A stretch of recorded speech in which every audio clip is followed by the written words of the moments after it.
안녕하세요. 오늘은 회계의 흐름을 한번 복습하는 시간 갖고 넘어가겠습니다. 예를 들어서 회사를 설립하는 부분부터 마지막 그 1년을 마무리한다는 그 가정하에 한번 예제를 만들어 봤습니다. 여기 있는 30이라는 숫자는 뒤에 공이 한 6개쯤 더 붙어 있다고 생각하시고 너무 유치하게 생각하지 마시고 임하면 좋겠습니다. 자, 우리가 현금 30을 가지고 회사를 설립했어요. 그러면 차변에 현금이 30이 들어오고 대변에 자본금 30 분기를 하겠습니다. 자, 그 돈으로 회사를 설립했으니까 임차료가 나가겠죠. 그래서 임차료가 예를 들어서 한 달에 2씩 나간다고 하겠습니다. 현금이 2가 나가고 임차료가 2가 계상을 하면 되겠습니다. 자, 예를 들어서 지금 14년도 회사임에도 불구하고 1월부터 11월은 아무 어떤 거래가 없었다고 가정을 하겠습니다. 그리고 임차료를 냈고요. 그 다음에 이제 상품을 구입해야 회사가 어떤 그 수익을 창출할 수 있겠죠. 그래서 상품을 5만큼 구입을 했습니다. 자, 상품을 5만큼 구입을 해서 보유하고 있었는데 우리가 거래처가 이제 생기고 해서 이번에 7회 어떤 매출이 발생했어요. 7회 매출이 발생을 했는데 이 7회 매출을 발생하기 위해서 나간 상품은 4가 나갔습니다. 4. 그러면 예를 들면은 이익은 7에서 4를 빼면 3원의 이익이 남는 매출이 발생이 된 거죠.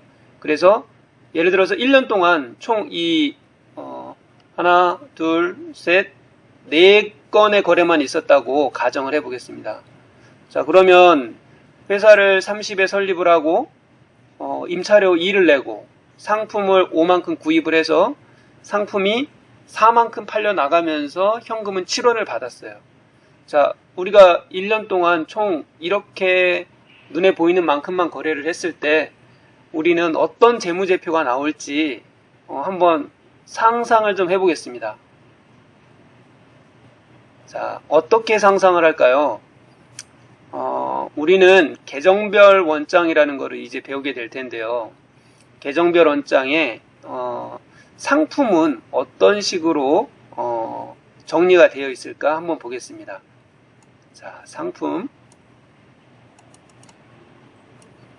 자, 상품 우리가 이제 최초 법인을 설립했기 때문에 기초는 없고요. 단기에 5만큼 상품이 들어왔습니다. 그러면 단기에 구입한 상품은 5, 상대 계정은 현금으로 구입을 했죠. 그리고 나서 우리가 지금 12월 1일 날 모든 거래가 일어났다고 가정을 하겠습니다. 그래서 12월 1일 날 판매가 상품 4개가 나갔어요. 그럼 상품이 4개가 나갔으니까 상품이 기말에는 하나만 남아 있을 거예요. 그래서 실제로 창고에 가서 상품을 이렇게 세어봤더니 하나만 남아 있었다고 가정을 하겠습니다. 자, 그러면 상품이라는 계정에 이게 계정별 원장이라고 생각을 하시면 돼요. 우리가 T계정이라는 것을 이론 시간에 배웠을 텐데요. 그러면 기초가 5였고 단기에 매입한 게 5. 그래서 총 판매 가능한 상품액은 5였습니다. 근데 12월 1일 날 4만큼 판매가 됐고 12월 31일 기말에는 하나가 남아 있어요. 그러면은 우리가 요거를 당연히 이론 시간에 다 배웠을 겁니다. 우리가 한번 전표를 이 거래를 우리가 전표 입력에 대해서 아직 배우진 않았지만 간단하니까 한번 실제 입력을 한번 해볼 거예요. 그 전에 자, 그러면 우리가 이렇게 봤는데 지금 이익은 얼마가 났나요? 이익 총 이익은 얼마가 났을까요? 총 이익이라는 거는 우리가 손익계산서를 배웠죠. 처음에는 매출액, 두 번째는 매출 원가, 세 번째 매출 총 이익, 네 번째 판매비 관리비, 영업의 수익, 영업의 비용, 그래서 법인세 비용 차감전 순이익 이렇게 순서대로 나오죠. 자, 이런 제가 말로만 말씀을 드렸는데 표를 보는 거는 나중에 이제 볼 거니까 일단 말씀은 그냥 보이는 것 없이 말씀을 드렸어요. 자, 제가 지금 말씀을 드렸는데 머릿속에 안 떠오른다 그러신 분들은 재무제표의 어떤 폼을 다시 한번 눈에 익힐 필요가 있습니다. 자, 지금 보니까 비용을 먼저 봐야 되겠어요. 비용은 임차료가 2원이 나갔습니다. 자, 임차료 2원이 나갔다는 거 기억해 두시고요. 상품 5, 현금 5. 비용인가요? 비용 아닙니다. 이거는 자산 증가, 자산 감소예요. 여기에는 비용이나 수익 거래가 발생이 없는 겁니다. 그래서 현재까지는 비용만 2가 발생이 된 거예요. 물론 위에 출자할 때 현금 30, 자본금 30도 이것도 재무상태표의 어떤 계정이지 손익계산서의 계정은 아니에요. 지금 현재까지는 손익계산서는 비용 2만 발생이 됐습니다. 자, 요 지금 판매 단계에서 이번에는 매출이라는 수익 계정이 발생이 됐네요. 수익은 대변이 증가죠. 수익이 7이 발생이 됐고 그 밑에 매출원가 4라는 게 분계가 되어 있어요. 매출원가 4는 손익계산서 항목이죠. 손익계산서 항목입니다. 그래서 매출이 4면은 현재 비용 2에서 수익 7이니까 5만큼 이익이 발생이 됐고요. 상품 매출원가는 비용의 증가죠. 차변에 비용의 증가, 원가니까요. 비용 4를 빼니까 아까 여기 5에서 4를 빼면은 이익은 1이네요. 그러면 1년 동안 우리 회사는 이익이 1원이 났습니다. 자, 이런 가정 하에 우리가 먼저 머리에 떠올려 보는 게 중요한 거예요. 우리가 그냥 입력을 하는데 내가 지금 뭘 입력하고 이게 입력이 되면 어떤 결과물이 나올까 이런 거를 여러분들이 예측할 수 있어야 여러분들의 실력이 많이 이렇게 향상이 된 거예요. 지금 제가 계속 머릿속에 떠올리시라고 보여드리지 않고 계속 말씀만 드리는 거거든요. 자, 지금 현재 비용 2, 비용 4, 6의 비용이 발생이 됐고요. 매출 7, 수익은 7이에요. 그래서 7에서 6을 빼니까 당기 순이익은 1인 겁니다. 자, 그렇다면 현재 자산은 뭐가 있을까요?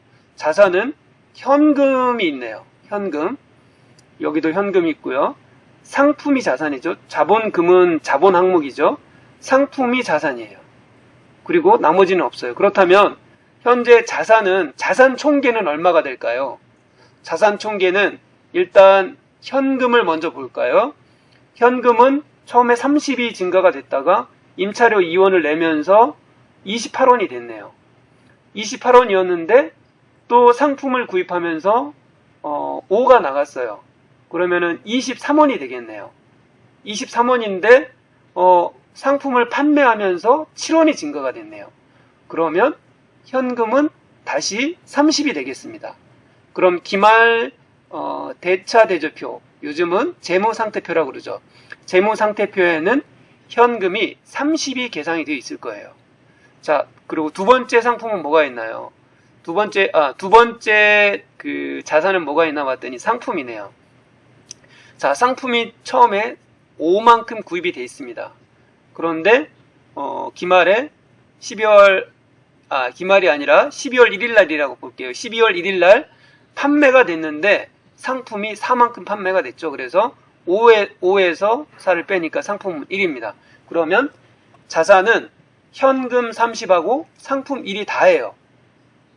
자, 그러면 우리가 재무상태표에 차변은 자산이고 재무상태표에 대변은 부채 및 자본이죠. 그러면 자산 항목에 재무상태표에 차변 총계가 31인 겁니다. 그리고 그러면 대변 총계는 당연히 31이 나와야 되겠죠. 그러면 대변 총계 31이 무엇으로 구성이 되어 있을까요? 자, 잠깐만 보겠습니다. 대변은 부채나 자본의 증가죠.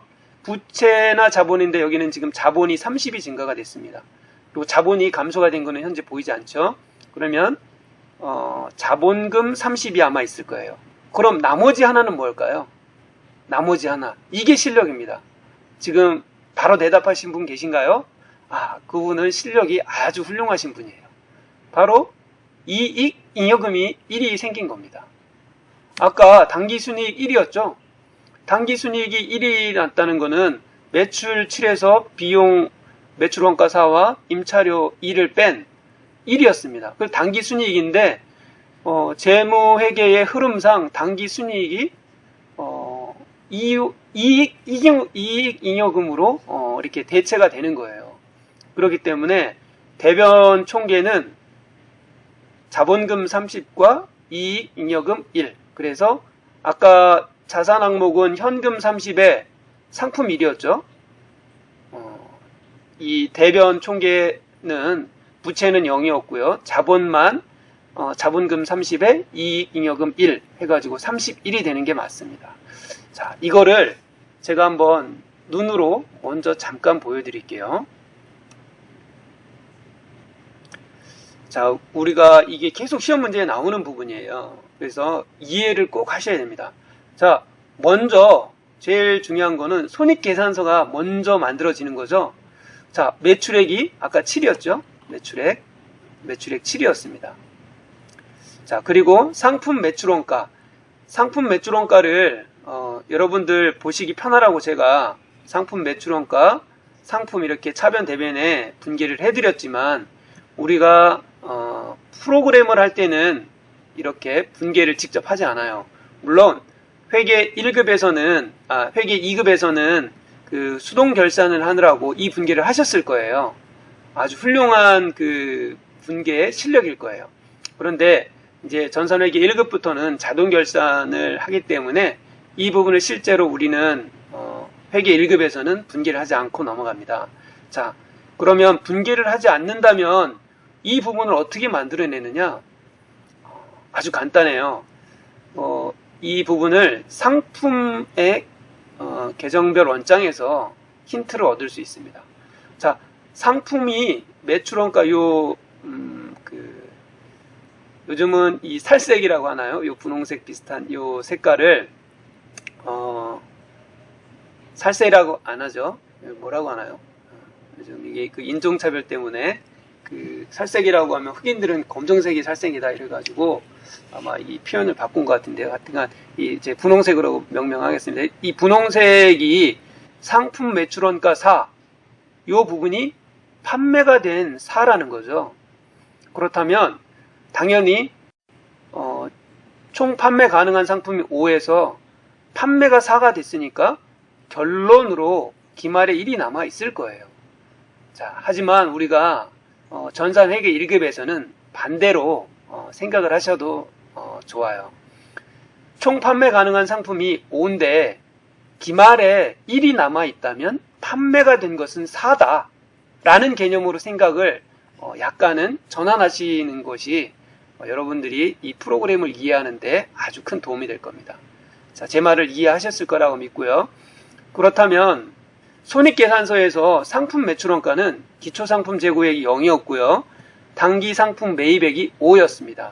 그래서 기말상품 재고액이 남은 게 1이더라 창고에 가서 봤더니 그래서 결론으로 4라는 것이 상품 매출원가다. 이렇게 프로그램은 흘러가게 되어 있어요.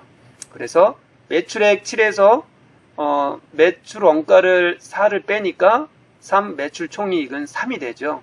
그리고 판매관리비, 판관비가 임차료 2가 나갔었기 때문에 당기순이익은 3에서 2를 뺀 1이 당기순이익입니다. 자, 당기순이익이 1이 되니까 우리가 그 순서상 손익계산서를 마무리하면 이익잉여금 처분 계산서를 만들게 되어 있어요. 그래서 이익잉여금 처분 계산서는 간단하게 보시면 1번은 미처분 이익잉여금, 2번은 임의적립금 200, 3번은 이익잉여금 처분액, 4번은 차기 2월 미처분 이익잉여금 이렇게 되어 있습니다. 근데 지금은 간단하게 우리가 관련된 것만 보면 1번 미처분 이익잉여금의 그 세부 항목으로 전기 2월 미처분 이익잉여금. 이거는 이제 1기 회사니까 이건 당연히 0이겠죠.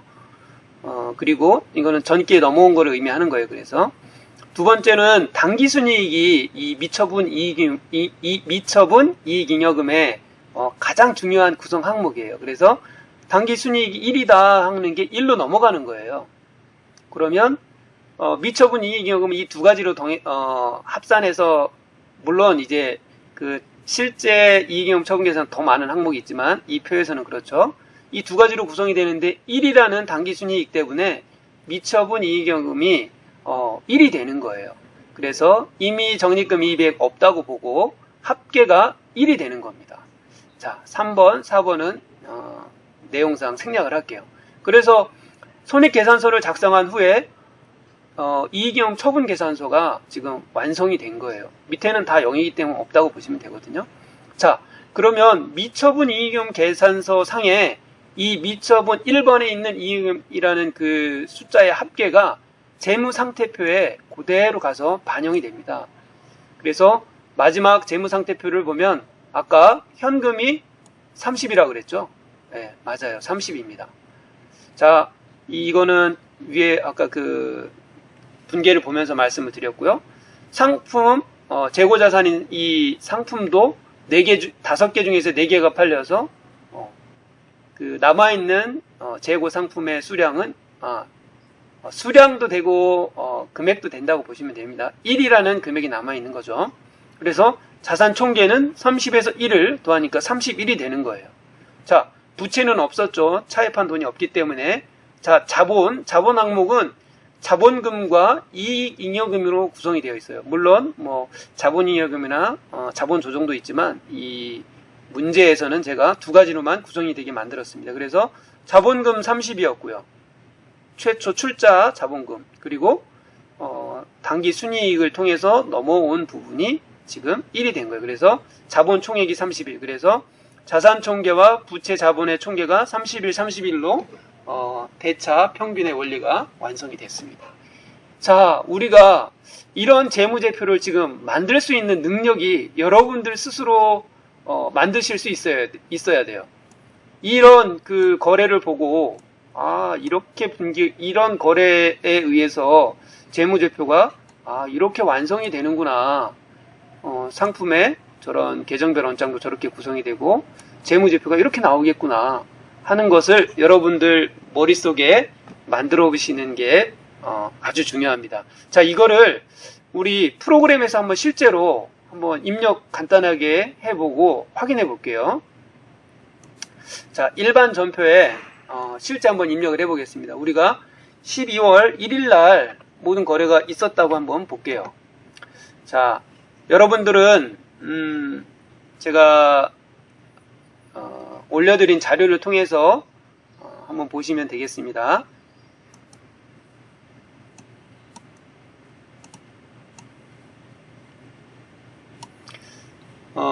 자, 교재, 여러분들 제가 드린 자료를 참고하시면서요.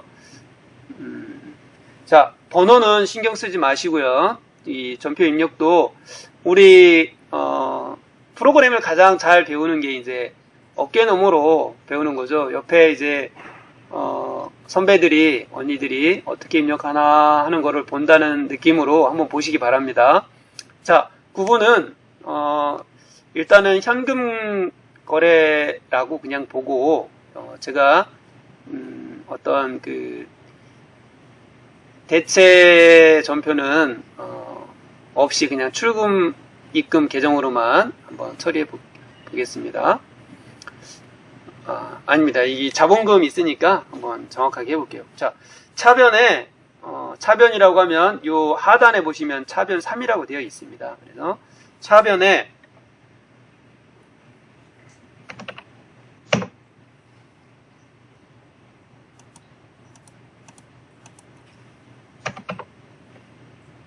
차변 계정 과목 현금이죠.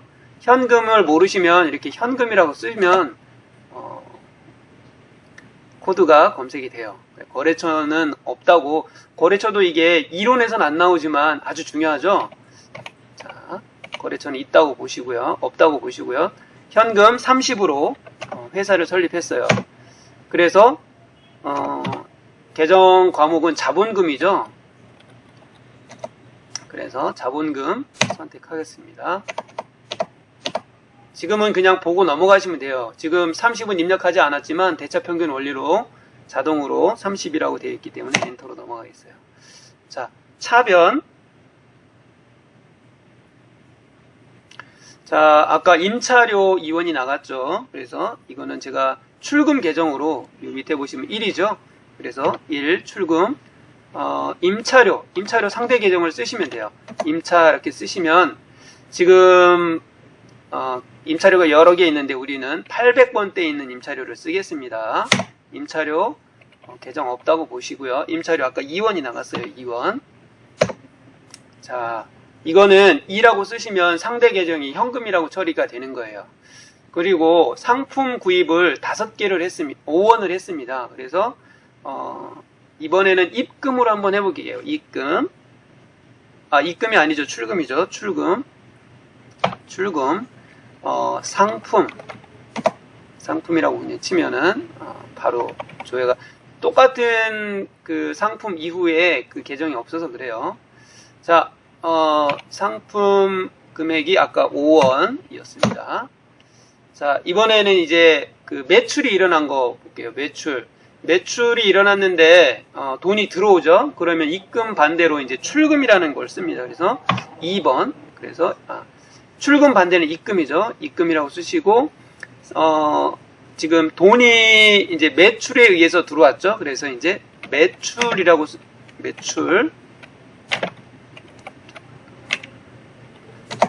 이렇게 쓰면 매출로 시작되는 글자들이 쭉 떠요.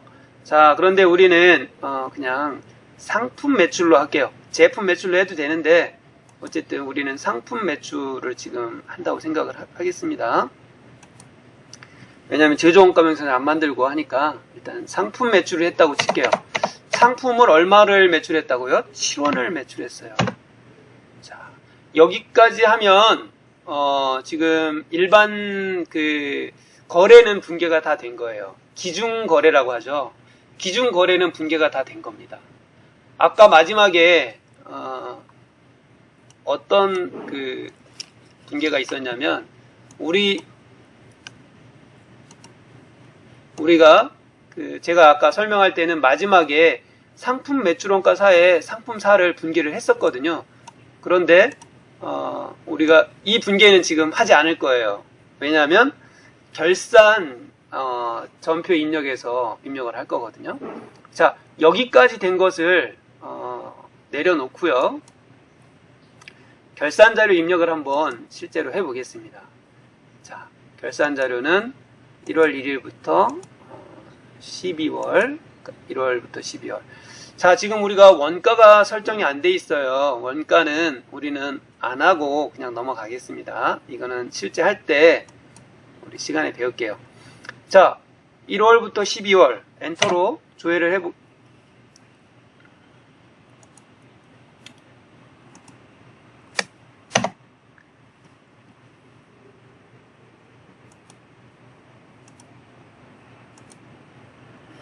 자, 우리가 이제 원가를 고르지 않고 넘어왔기 때문에 이렇게 넘어오시면 됩니다. 자, 이렇게 봤더니 결산에서 매출액, 매출원가, 매출총이익 이런 그 구분이 되어 있는데 여기에 보면 상품 매출 원가라는 붉은색 계정 과목이 보여요. 이거는 수정이 안 되는 건 아니지만 한 번 더 단계를 거쳐야 수정할 수 있다고 말씀을 드렸죠. 그래서 여기에 아까 말씀드린 대로 그 상품을 우리는 기말에 남은 것을 뺀 나머지가 판매가 된 것으로 본다라는 말씀을 드렸죠. 그래서 여기에 단기 상품 매입액은 5로 표시가 되어 있어요. 근데 기말 상품 재고액은 여기에 표시가 안 됩니다. 그래서 우리가 여기에다가 기말 상품 아까 얼마라 그랬어요? 1원이라 그랬죠? 그래서 1원이라고 넣으면 매출원가가 4라고 이렇게 자동으로 계산이 되는 흐름을 가지고 있어요. 그래서 이 부분을 잘 이해하시면 이따가 제조 원가도 아주 수월하게 보실 수 있습니다. 자, 결산 자료 입력을 했으면은 이게 이제 지금 우리 예제에서는 모든 결산 자료가 끝난 거예요. 자, 그래서 여기에서 마지막 단계로 전표 추가라는 것을 꼭 눌러 주셔야 됩니다. 예 누르고요. 그러면 이제 일반 전표에 이 분계가 반영이 되어 있을 거예요. 한번 가서 볼까요? 자, 지금 우리가 12월 1일 분계에 모든 것을 입력을 했는데요. 여기서 12월 31일 분계를 한번 가서 볼게요. 요게 지금 나와 있죠. 결차, 결대. 아마 전산 회계 2급 하실 때는 이걸 다 손으로 하셨을 거예요. 근데 상품 매출원가, 상품이 아까 우리 엑셀 제가 요 부분에서 보여드린 것처럼 상품 매출원가 4, 상품 4가 분계가 되어 있는 것을 볼 수가 있어요. 그래서 자동 결산을 통해서 요 결산이 이루어진다 하는 것을 알고 계시면 되겠습니다. 자, 이렇게 입력을 하고 나면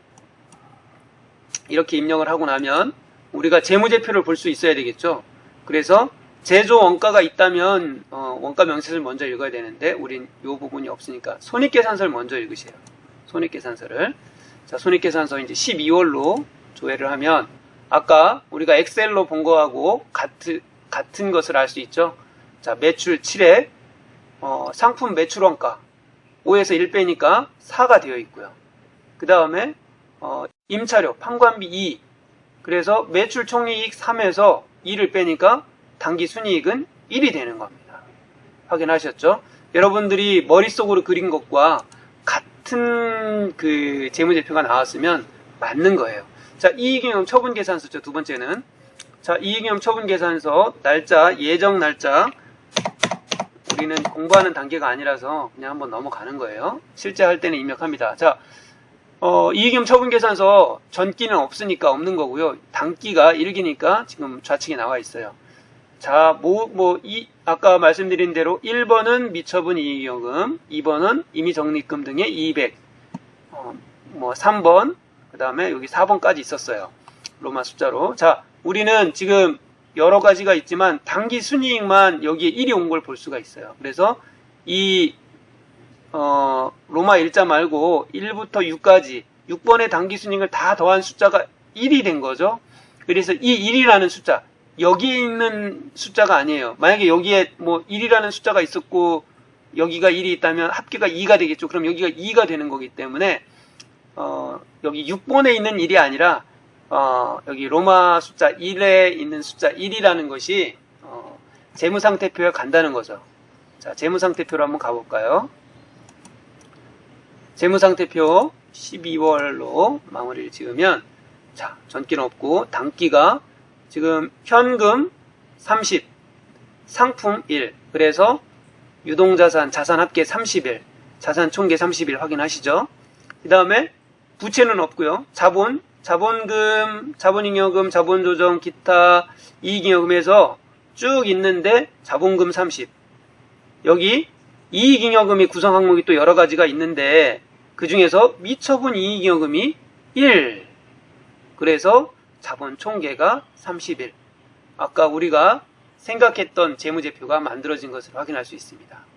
자, 두 번째는 제조 원가 쪽으로 가서 우리가 제조기업에서는 어떻게 재무제표가 만들어지는지 한번 보겠습니다.